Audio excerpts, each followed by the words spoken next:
Good day, ladies and gentlemen. My name is Kalani Enos, and I'm here today with three panel experts who I will introduce in a moment to discuss today's topic, best practices for protecting your business from cybercrime.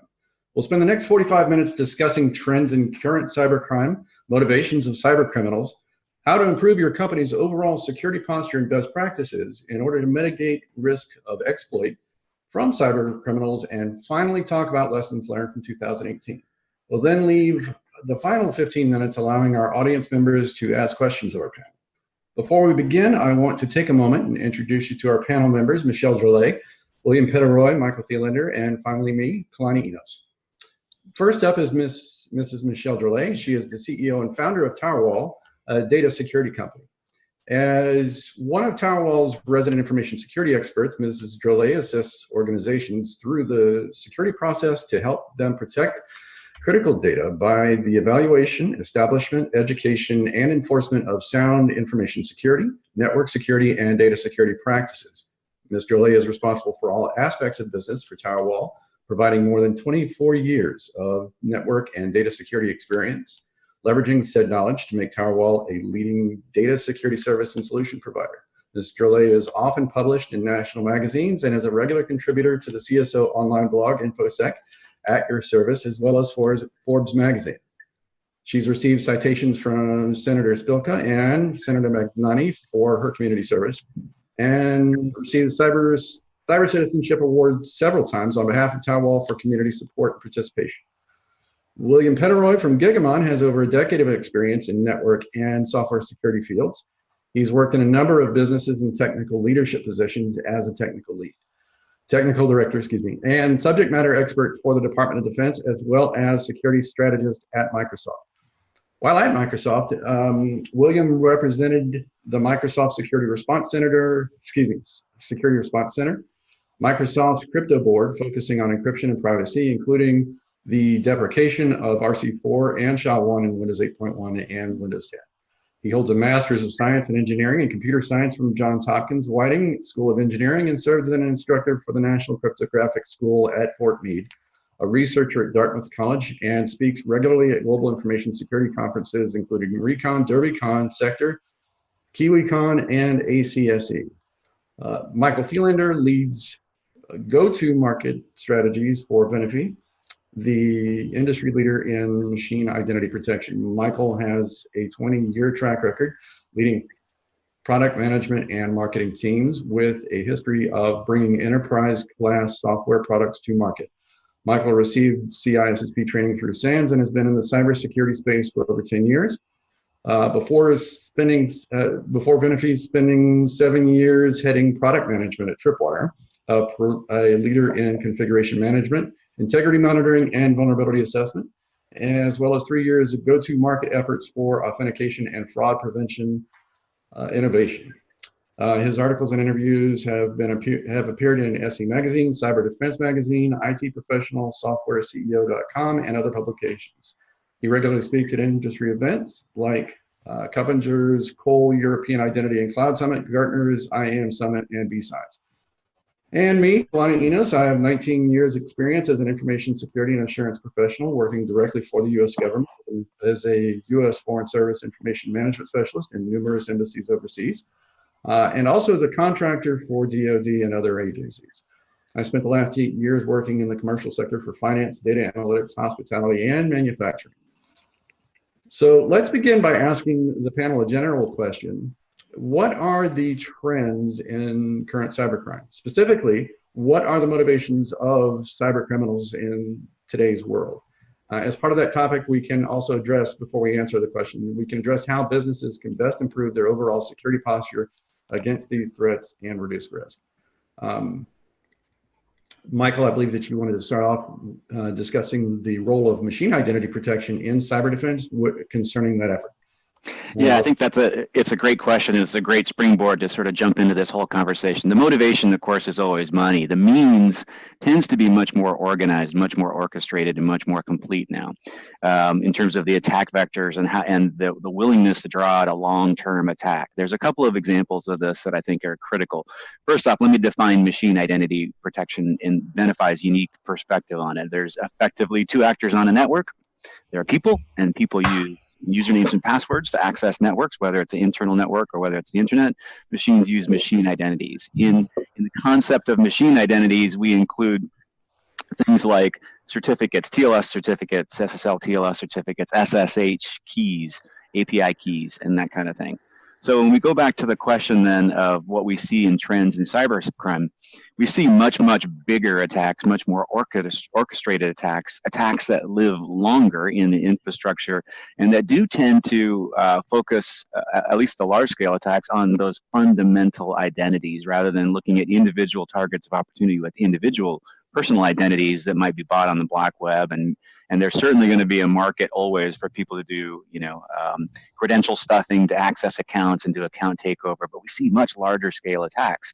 I'll bring a couple of them just as a reference. Equifax, which we'll probably come back to time and again, as an example of a large scale attack that went on for a very long time, for 76 days or more. And we'll talk a little bit later about how machine identity was critical, or the lack of a failure of a machine identity was critical in the attacker's ability to stay within that network for a long time. So that's one of the trends, is large-scale attacks, well thought out, looking for the weakest link, in this case a failed certificate that allowed them to avoid detection by a network detection process. Another recent attack that really came to light really in December, large-scale, broad-scale DNS attacks, looking at how to go in and modify records at a registrar and then modify the DNS record. So effectively, somebody arriving at a website gets redirected to a copy of that website, their credentials are grabbed, then they're pointed right back to their original target. Effectively, they have no idea that what's happened is their credentials have been scraped and stored and now available for sale or for reuse, or for, again, credential stuffing attacks, password spraying attacks, and that kind of thing. In both of those cases, we see attackers really focusing not on the individual account, but on getting, compromising the machine identities behind those accounts that then allow them to get a much, much broader attack surface, pull in, much greater swaths of data in a very, very automated, very orchestrated, very large scale way. So I think those are some of the biggest trends, is that this is no longer target of opportunity. These are highly orchestrated attacks that really focus on root infrastructure, including machine identities in that process. Okay, a quick question about that, because you were talking about automated, how this can go about automated. Is there, how easy would it be for somebody, say, just with nominal to mediocre skills, to go out there in the dark web and be able to purchase some type of automated application in order to be able to exploit this particular type of vulnerability? Well, there's two pieces of that. You can certainly buy, so the root behind this is spoofing a website, right? So if I'm to spoof a website, there's a couple of things I need to do. I might need to fake that TLS, the SSL TLS certificate, or forge it, or do fraud against that particular certificate to make people believe that my site is actually the real site. Well, you can buy those on the dark web. You can actually get, I think the relative price, we're doing some research on it right now, to buy a TLS certificate that looks genuine, that looks like it's actually a validated and extended validation TLS certificate, for less than, say, a couple of hundred usernames and passwords, right? So it's relatively easy to get the raw materials that allow you to carry off that kind of spoof. And then also to build up the systems, because we're using containers and virtual environments and using AWS to create instances to serve our customers and provide new goods and services. It's relatively easy to spin those up with the right credentials to, at least for a fraction of a second, make a user think, hey, I'm at the right place, while their credentials are being grabbed before they're diverted to their actual destination. And this was so severe that Computer Emergency Response Team issued a warning to all of the government agencies to really inspect all of their certificates and understand where fraudulent certificates might be being used. The attack was very, very widespread, and I think is still going on. I don't believe they've really recovered and made sure that all of the certificates, at least in the government sector, are actually valid, and that they've all been, they all carry the right information and are pointing to the right place. Okay, William and or Michelle, if you want to add to that before I go on to the next topic. Yeah, our observations and lessons learned from 2018 stem largely from the breach response work we did during that period. Almost looking at it as a health of the business report.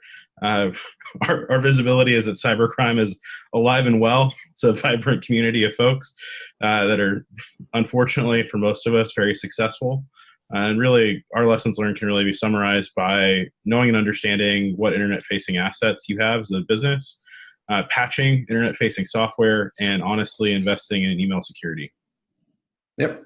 I would add to that that that the amount of time that people or the bad actors are spending inside of an organization, have actually gone down, but it's still 180 days. And so that's, to me, still very scary. They're still sitting there very stealthily, capturing information to use against the organization later on. And there's automated tools now that they're using, as well as the good guys are using as well. We can talk about that in a little while. No, exactly. That was part of what I was asking Michael about some of the automated capabilities of these threats, right? So, excuse me.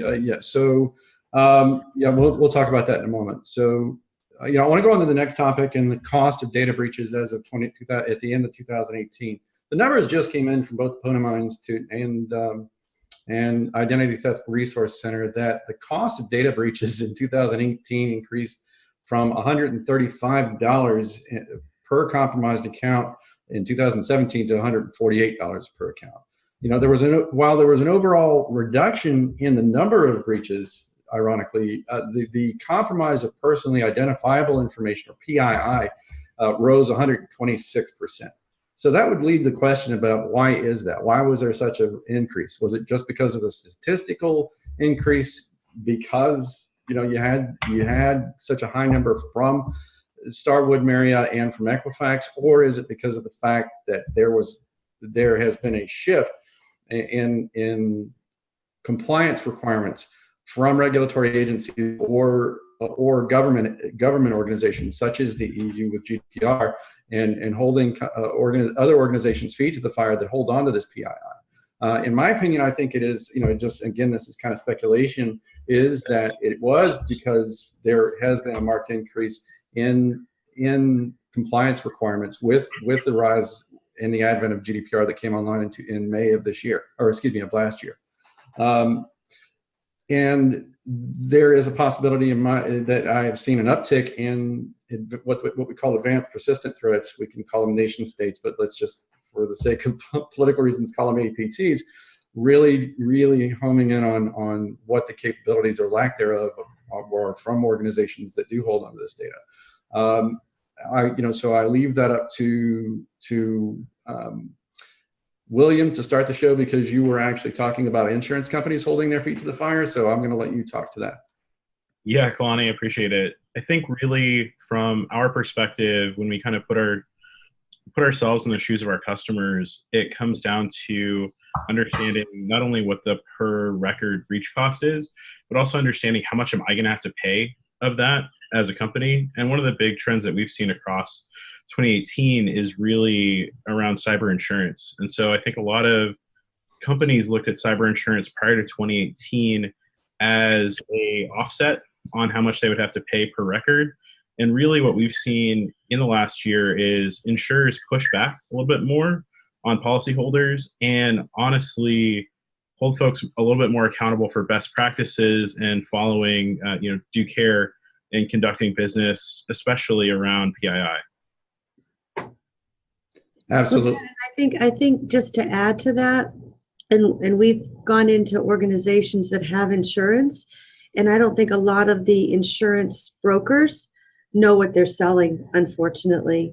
And so I think some of our customers think that they own something that they don't actually own. And so when something bad happens, they're actually not covered. Because of what William just said, because of the discrepancies, because of they don't have the programs in place, they don't have the policies, they don't have the technology in place, nor do they necessarily have the right policy in place to cover what they need to cover. Is that more of could that be more of an attestation concern from on the part of the businesses as well? Because I've actually seen just outside of what we've seen in the AOCs, but also just within other self-regulatory or self-certification, or even those regulatory requirements that you're seeing within GDPR, where you do have a lot of companies that do attest when they don't meet those requirements. And yes, when a breach does occur, or some type of compromise occurs, then they get audited by those same insurance companies, and then they're just not meeting those requirements. But yeah, I've seen it on both sides of the fence. You're right, where insurance companies may, and their representatives may not be as forthcoming about what is covered and what is not. And I think that you're addressing an issue with regards to a gap, right, within businesses concerning how people like ourselves in our field can actually work with with the legal teams and with the executive side of the house, and being able to discern what is and is not covered. And William and or Michael, you can touch on that as well. There's a point of that I just want to bring to light. We discussed it a little bit earlier, and that's that this standard of due care is constantly evolving. It's a very shifting landscape, and I think this is true for both the insurance company providing the policy as well as the people buying the policy. And one example that just comes to mind is a year and a half ago, most internal audits or external audits didn't specifically look, for instance, SSH keys, right? So keys that you can use for Linux and Unix systems to go from developer, machine to machine. And they didn't have a really strong requirement to have provenance around the record of who's got those keys, where they're actually stored, what the treatment of those is. And of course, if anybody's done red team testing, we know that one of the first things they love to do is find out where the SSH server is or where the keys are, because at that point, you then have potentially the ability to pivot anywhere where those keys are shared. And then it's just in the last year that we've really seen a lot of our customers come to us and say, well, we have to be auditing and looking for those keys right now. And when we ask them, is this driven by your internal requirements or really what the auditors are asking for, or your insurance company, it's a very varied response. Some are kind of driven by their own motivation and seeing new attack vectors. Some are driven by some guidance that might come from NIST, which is very specific about being able to track and manage SSH keys.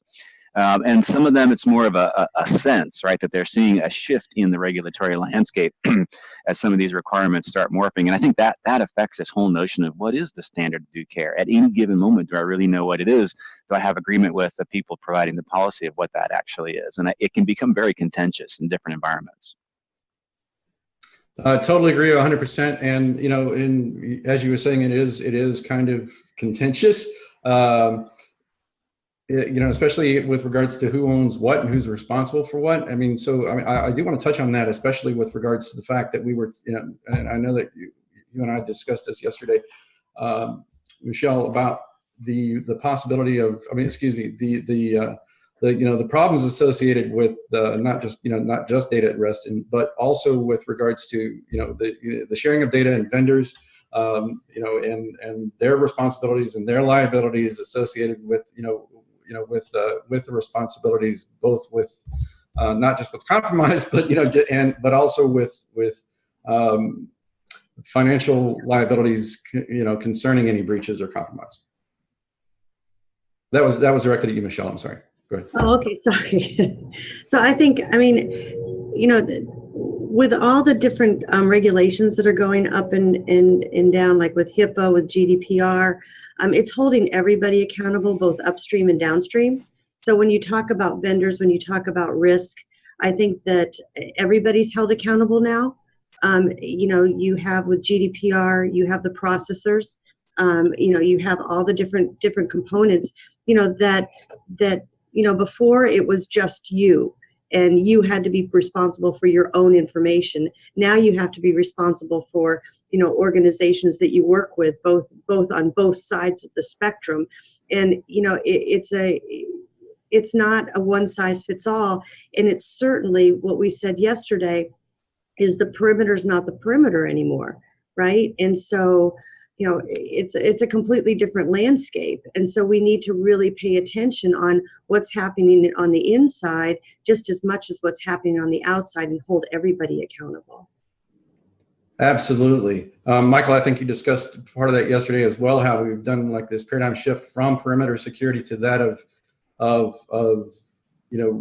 compliance and personal information. Do you think that there's going to be also with that a shift in, and again, this is open for anybody to answer, just say with EU and GDPR, and that we are as individuals going to hopefully be more responsible and, for our own data. Do you think that there's going to be a success and or failures with that concerning what you were talking about earlier yesterday, or excuse me, and today, about going beyond just the machine identity and just overall identity and access management as a whole? Yeah, there's a couple of parts of that question there, and I'll try to answer it briefly. But understanding there's a couple of pieces. I think we all agree with Michelle. The perimeter is gone. The traditional knowledge of what understanding of what the perimeter means is gone. Well, if that's gone, what then is your sort of your next line of defense? What is the foundation of your security? And I think we all believe it's identity in some respect, right? Personal identity for the human identities involved in that system, and then the machine identities involved in that system. And it gets down to this combination of understanding identity as the root of security, sort of some of the zero trust understandings and the practices that we're developing around zero trust security right now is when I connect to that machine, what, and I'm connecting just to get, say, an online banking service, my customer is actually connecting to, say, 10 machine instances. That could be a combination of software, containers, virtual environments, their own machine, and any systems that they're going through database. What is my certainty that I've got the right identity for the right machine before I even get to where the user is and verifying their identity? I think that we'll see this shift where individuals are becoming much more aware of the importance of managing their own identity, hence the growth in things like Dashlane LastPass. I think that's a good thing, but this can never be solved by just one point. I see better management there, better management of IAM professionals, and then IAM teams working with their internal, say, PKI, their public key infrastructure teams and their other internal security teams to kind of understand how the scope of what IAM means now has to include machine identities, people identities, my responsibility to secure those, and then my education of my customers for their need to secure their identities as well. That's kind of the philosophical shift that I see in that. And can I just add, so, and maybe just change the topic just a little bit. So, and agreed, Michael, absolutely. I mean, identity, that zero trust, I think is really where, but I think we need to step back and, an organization needs to figure out what their risk tolerance is. Inside the cyber guys are out there, the cyber threats out there, what? They are attacking, and it's billions and billions of dollars, and that's what we're talking about. And so, having an organization build a solid information security program plan, I think is key. Having that security strategy is key. Putting the different technologies in place, yes, key. But we need to understand, number one, what we want to protect, and then build that fortress around it. And I think we talked about this yesterday. You can't build a house without a blueprint. We can't have an information security program plan without, or an information security program without a written document. And so to me, that is really imperative for any organization to have that, what one of our customers deemed the playbook, to say, hey, you know what? We know what we're going to do. We know our 3-year plan. It aligns with our strategy for our business, and we're going to move forward to combat the bad guys, or at least know what we're going to do if they come in. And that's an excellent segue into where I was going next, because just before we go there, I mean, I think a good key indicator of that is that I see a lot of businesses that while they have policy, they have written policies, procedures, standards, guidelines, and what they think are best practices in place. Because we were discussing earlier about how there's such a shift in focus, and from that of perimeter security to that of identity management, and other factors that you really can become obsolete, as a company from a cyber security perspective rather quickly. So, at the very least, this is something that has to be reviewed at least annually, and not just with regards to whatever audits you have to perform based upon whatever regulations you have to follow, whether you're going to be Sarbanes-Oxley or GDPR, or whether or not you're a payment card industry. Or PCI DSS. I think it's really key. And not only that, is also understanding who your key stakeholders are for each and every one of those documents that you're talking about. That is something that I see as a huge miss wherever I go, and that's both within the government and on the commercial side of the house. And it's not just, and I don't just blame those within the United States. I've seen it overseas as well. So I think something that we're all guilty of. And there are a lot of automated tools out there that offer the sun, moon, and stars in order to be able to say, okay, well, we know who the stakeholders are, we know how to be able to ping them, and and if here's what you need in order to be able to stay not only focused but also relevant and not obsolete.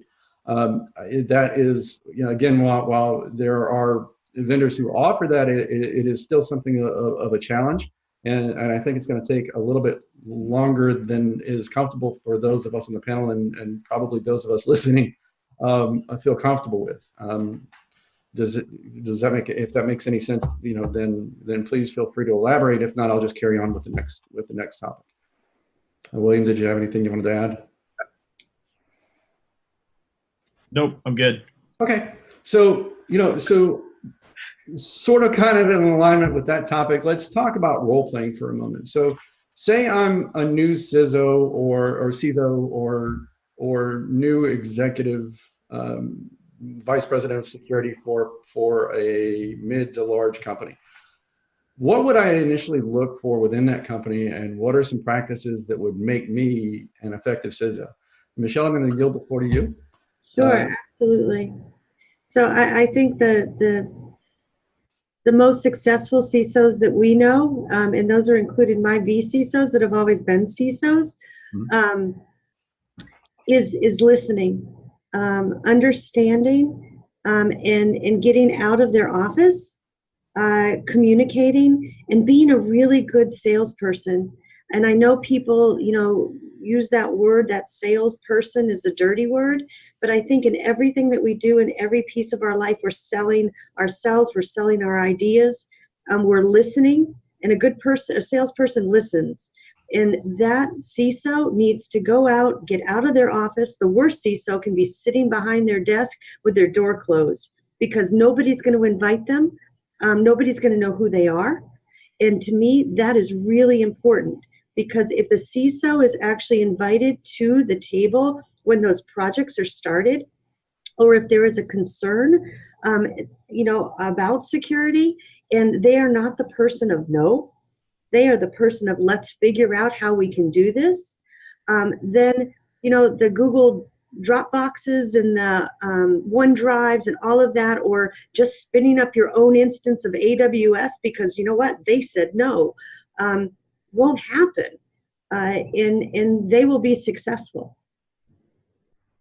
So when you're saying they say no, with regards to, okay, thou shalt not, store data on your OneDrive or on your Google Drive or Dropbox or what have you.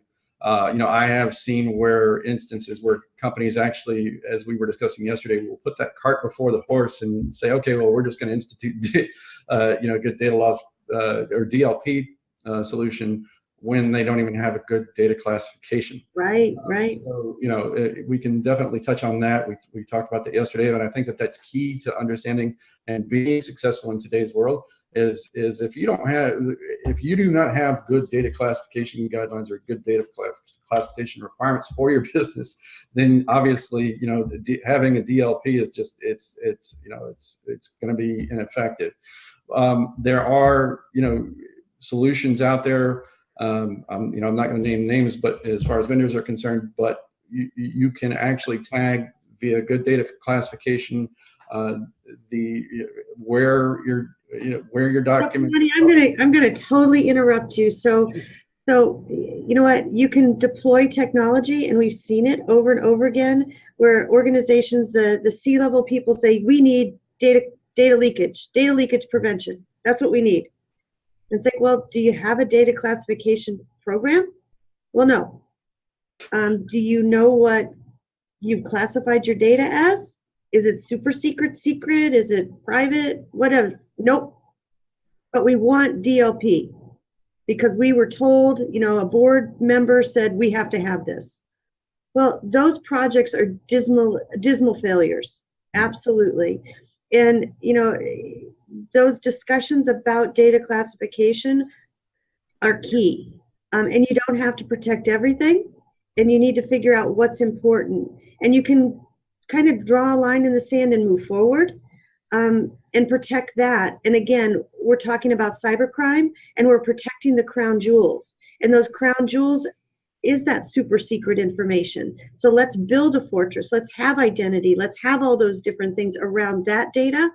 And then we can kind of let the other data go and say, you know what, if you want this, okay, I'm sorry. But we're protecting, our intellectual property.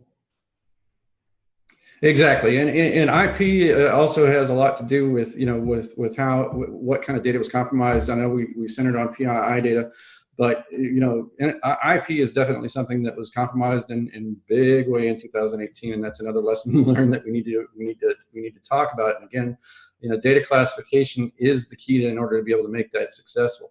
Just because, as you were saying, a board member or another executive heard that buzzword, DLP.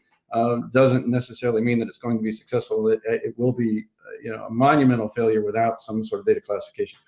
Data classification does require some level of effort on our part with, concerning sitting down with executives and board members and stakeholders. What is, considered top secret, super secret, squirrel, confidential, internal, or public facing. And where is it? Where exactly. is it? Where is it? Yeah, being able to track that data in our world when you're facing the tsunami of mobile data and mobile applications and mobile devices is key. But again, just saying no, you can't do that is not going to be successful, especially if you're going to try coming in as a new CISO or security executive. It is, however, important being able to track that data, which you can do. And you can also say if somebody leaves the company and they are storing that data on Dropbox or their own Google Drive, you can at the very least encrypt that and make sure that data is encrypted. So yeah, they're great. They can see that file and/or folder out there, that has that intellectual property of the PII, but they can no longer access it if they're no longer with your company. So, excellent point, William. Or Michael. Michael, I haven't heard from you in a moment, so if you want to touch on that, feel free. Okay, I'll jump in first and then let William. William has had some good thoughts on this. I think I see two things in CISOs as they become more proficient. The best CISOs or CSOs that I've worked with have this sort of undying intellectual curiosity, right? So it's really easy to become the chief no officer, as Michelle is saying, but really to kind of put that aside and go, yes, I have that responsibility to set those rules and conditions, but where are the new attacks coming from? What is actually changing? How, not to kind of do everything within their own walls, and then also understand, even like in our example, as the definition of identity changes, am I willing to, take everything about machine identities and treat that with the same care, the same diligence, the same importance as looking at human identities or privileged access management within my organization? So that's a piece of intellectual curiosity where I see them. I think the ones that I've had the privilege to work with that I think are best at embracing new problems and then embracing new solutions to align them, that all comes down to intellectual curiosity. I think the second thing speaks to what you do, Kalani, what Michelle does, is understanding that you don't have all the knowledge within your four walls, actually. So things like, you brought up an excellent point around data classification. There's a lot of CISOs, CSOs that don't have that as a core competence or don't have it within their organization, even in some of the global 5000s that Venafi works with. Be willing to go outside and hire a Kalani, hire a Michelle to help at least that first part, help me understand data classification. Because you're right, Michelle, if I try to cover everything with everything, I'm going to fail, right? I'll not only spend too much money, I'll fail to meet the objective, and I'll fail to get money the next time that I have a critical threat that I think I need to stop or get in front of. So those are the two things that are key to me, is that intellectual curiosity and the willingness to go beyond your own four walls. Okay, excellent point. William, did you want to add to that, or? I mean, I think that I'm kind of repeating what everybody else is saying. But no, it's okay. Repeat away. I mean, you may touch on something that we want to talk about as well. So. Yeah, I mean, I think that coming in and really kind of putting myself in the shoes of an incoming CISO, really the first focus area is around stakeholder communications. Like, do I know who those stakeholders are, and do we talk? If I don't know who they are or we don't talk, I'm probably not going to have a great ride as an executive. I think really the second piece is about understanding the business and understanding, like I say that in the context of, if I don't understand what the business I'm working for does, it's very difficult for me to help them understand and manage risk. So going to the risk management points that Michelle pulled out and that we talked about, and then really I think in terms of what makes them successful, what I see is really CISOs who look at it they look at security almost as an investment thesis, and it's people that invest in a balanced portfolio. It's endpoint, it's network, it's application security, it's understanding identity and these different pieces. And kind of to give another point of view on that intellectual curiosity is about understanding where should I be investing. It's a lot, they look at their information security a lot like a fund manager would look at different funds. Hey, what's this new technology? Where does it fit? And then I'll actually piggyback on a point that Michelle made, is that if you invest only in the technology and not in the people and process, you will have a very bad time. So I think making sure that, as a CISO, you understand what the kind of the fully loaded cost is of investing in something. So saying, hey, we're going to go make endpoint security better. Great. So we're going to have people that build these systems, manage these systems, operate these systems. We're going to train the security operations personnel to understand signals from these systems, validate alerts and attacks through these systems. And then, I mean, we could talk more about getting into security operation, like orchestration automation and all those pieces, but hopefully this makes a little bit of sense of really looking at it as a holistic portfolio, balancing some of that coverage around. And man, I hope I don't get in trouble back at home for saying that, but really it comes down to a balanced portfolio. I think you can make different choices across that and be successful, but it's, understanding the fully loaded cost and really focusing on having balance when it comes to your security organization and how you as a business really look at offsetting risk. And can I just add like two more things? And I think, as a whole, this was great. Operationalizing information security, not buying all the new shiny toys, utilizing the toys that you already have to 75 to 80% before you add something else, because they'll battle and then nothing will work and you'll never know anything. But having the CISO actually sitting in the right place, depending on the organization, sometimes they're reporting to the CIO, and depending on the personality of the CIO, that could work. Depending on the CIO, it could not work, because as we said yesterday, we're calling the baby ugly, and nobody wants to have an ugly baby. And so to me, that's really important for the success of the CISO as well, is being able to either report to the CEO, and that really shows that, they really care about information security, but at least the COO. I mean, sometimes it goes to the CFO, but then sometimes your arms are tied because of the financial implications. So that would be my last thing that I would add from a successful CISO. Okay.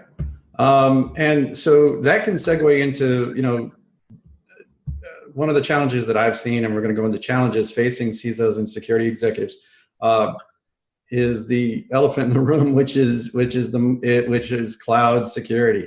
Wherever I've gone from, like I said, from government and or commercial side of the house, I see, a huge migration to that.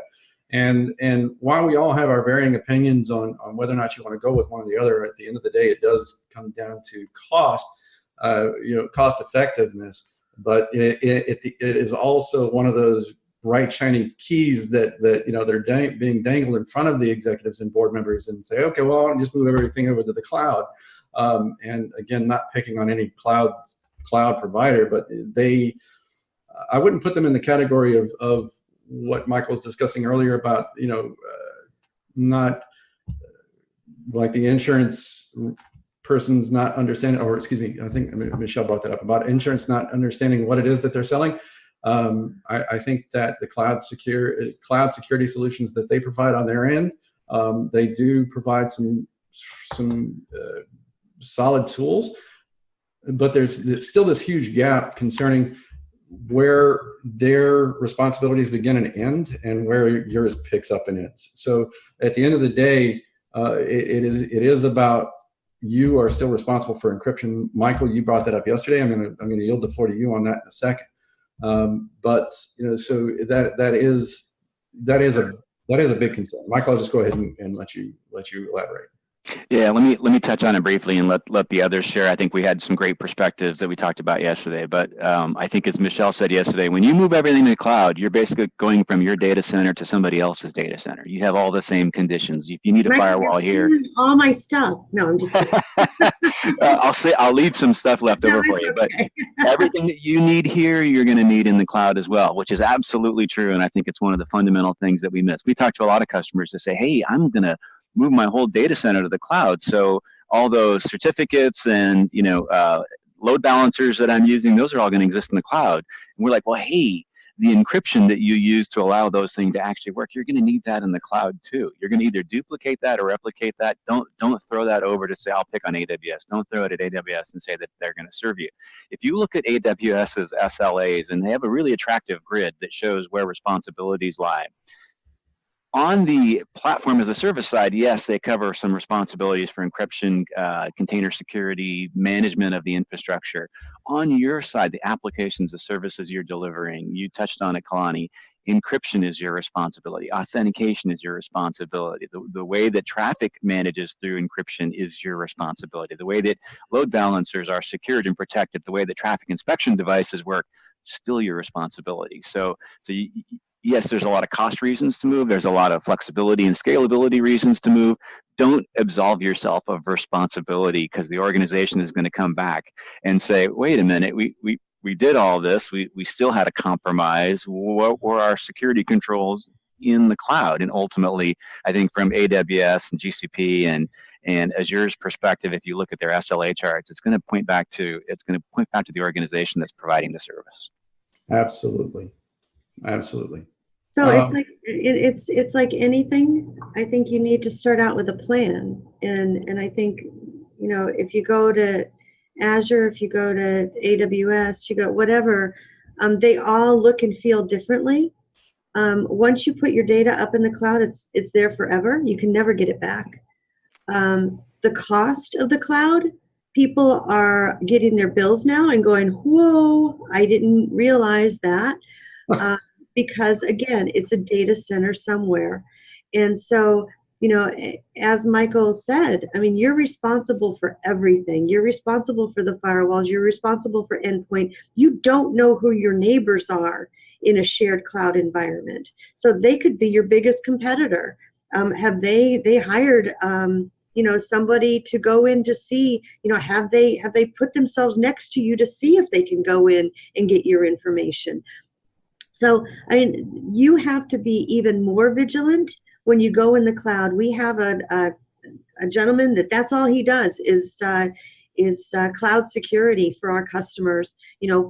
Building plans, building the schematics on what should be out there, what shouldn't. Hybrid cloud is probably the best. We've gone into organizations where they have their data in 4 or 5 different places in the cloud, and they don't know what data's out there. So that's terrifying in itself. And some of it is PHI, some of it's PII, some of it's IP. So again, that strategy, instead of just throwing something against the wall or shooting from the hip, is really key to be successful with a cloud deployment. Absolutely, preaching to the choir here, and I'm sure that some of us are listening and probably just nodding our heads in consistent affirmation on both of your statements. William, did you want to add anything to that before I went on to the next? Yeah, absolutely, Kalani. I look at it, and I really, we could get into like what cloud strategies look like, whether it's an IaaS, infrastructure lift and shift, or to enable new application development as quickly as possible with, leveraging different cloud provider PaaS services. But really, when it comes to cloud security, we see 2 options emerging. So the first option we see is hey, there's technically three, but there's two that are viable.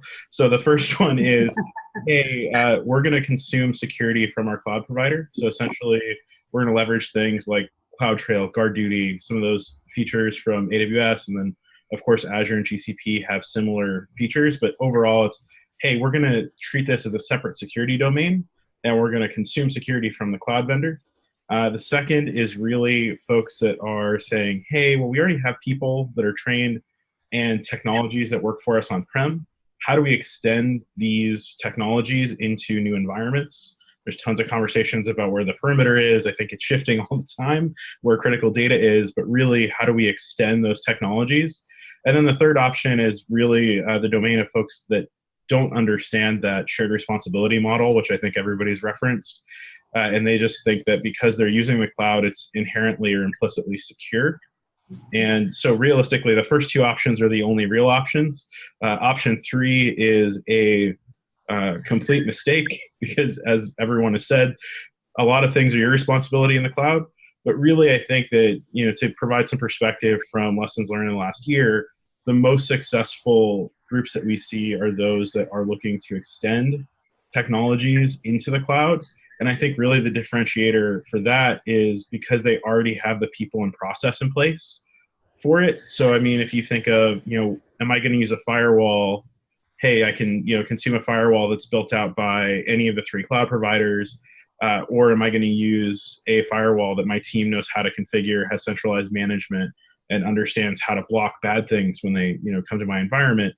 I think really that process and people angle is one of the biggest differentiators for who we see being successful in those environments. And I mean, for us, that looks a lot like network security, but also endpoint and identity. And I mean, I'm sure that we could go off on the different IAM schemes that exist and what the idea of multi-cloud looks like if I have 4 different IAM providers and federating all of those and trying to figure out where that spaghetti that's up on the wall kind of sits. But realistically, I just want to advocate that strategy of looking at and evaluating what the risk is, what data is going there, why we're putting it there, what the applications are, and then looking to extend security controls because of that, often hidden cost of training personnel and getting the processes in place to use the technologies. Yep, just to bring that home, security policy, security controls and training are definitely two key things, as well as what all four of us have touched on, which is you have multiple vendors that we're storing, processing, and transmitting in the PII and intellectual property data. So when you're doing that from a cloud environment, you've got multiple cloud environments. You may have contracts with all of them. That is something that we definitely have to address. We only have a few more minutes before we have to start taking questions, but I do want to talk one more topic. And Michelle, I'm going to bring this to your attention because you brought it up yesterday, which is Michael, you talked about it a little bit as well, but is zero trust and the agile environment in the CISO, right? So one of the challenges I know I've seen is going to be the secure dev lifecycle, the SDLC. I know we've all seen it. It is constantly evolving, as we were talking about earlier about the entire environment. And again, we talked about who's responsible for all of the products and services. So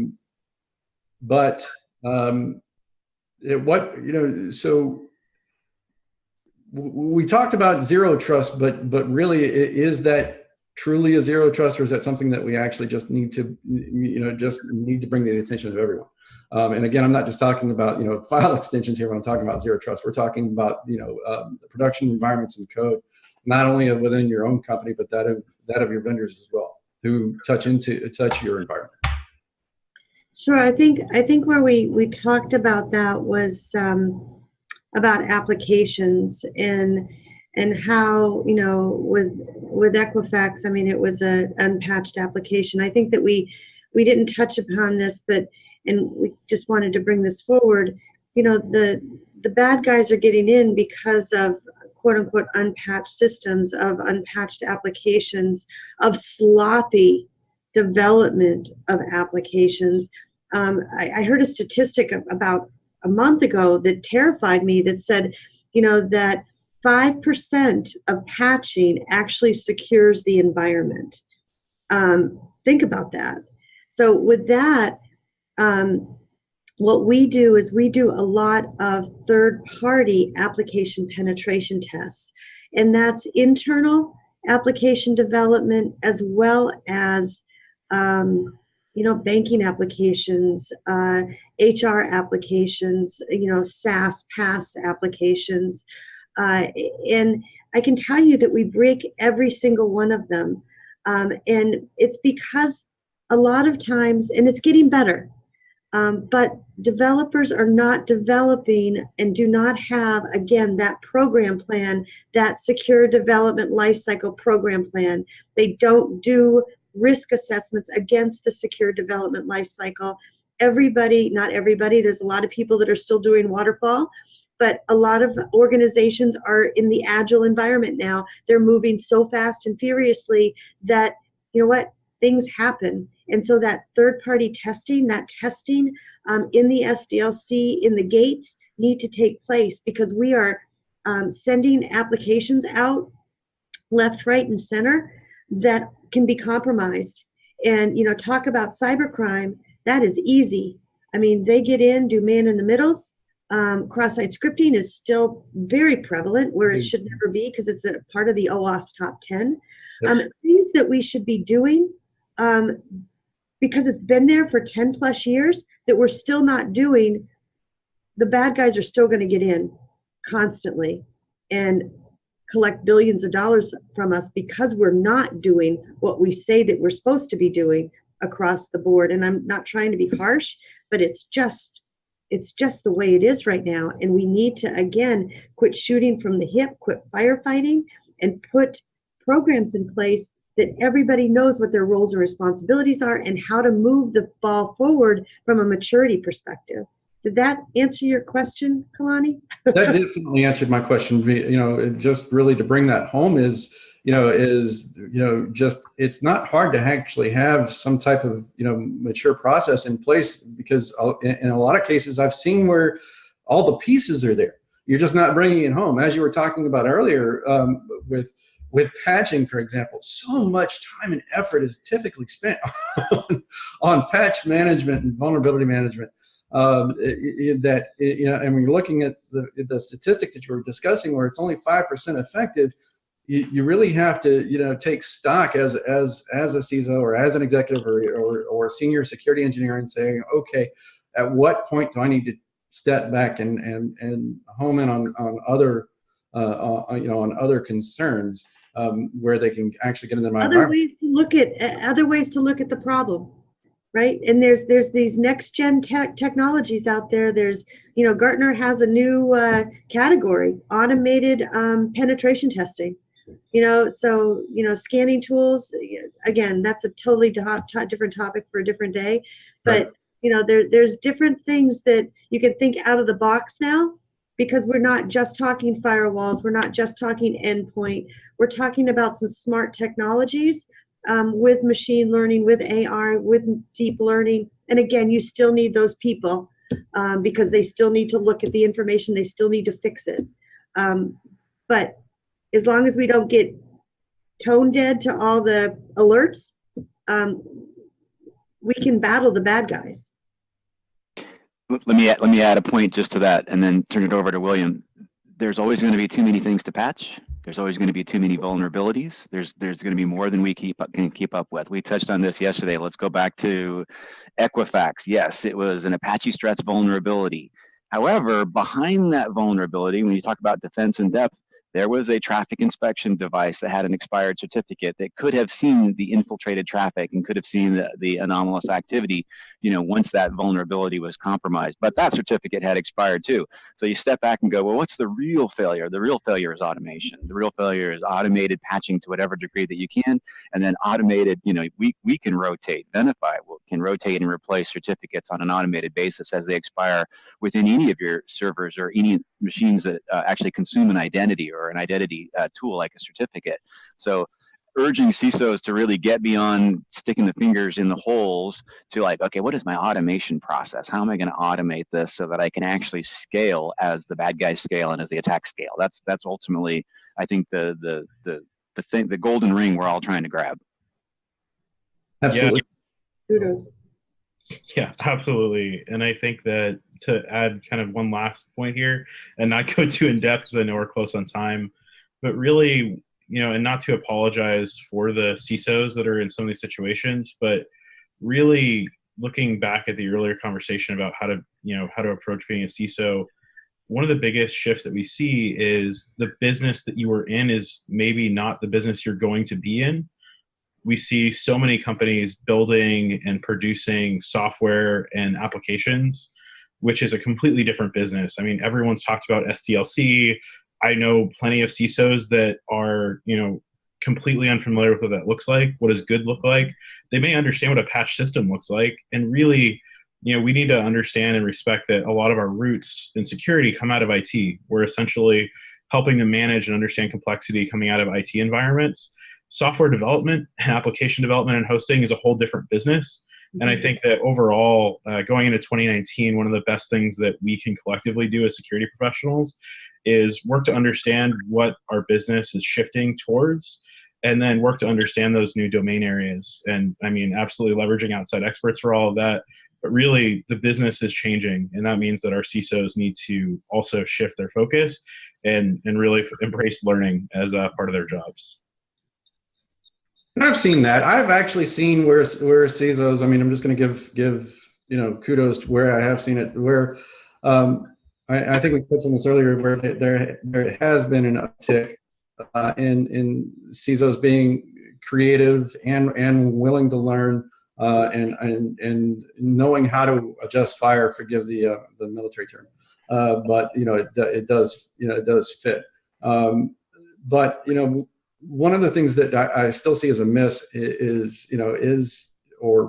the fact that, again, we're talking about, we spent too much time on those things that just really aren't relevant to us. Again, patching or application development that really is a business of its own, and we really need to actually have people who are dedicated to that on the AppSec side of the house, and not just IT, not just IT and cloud security. So. We could actually have an entire discussion on that one, but again, for the sake of time, we really don't.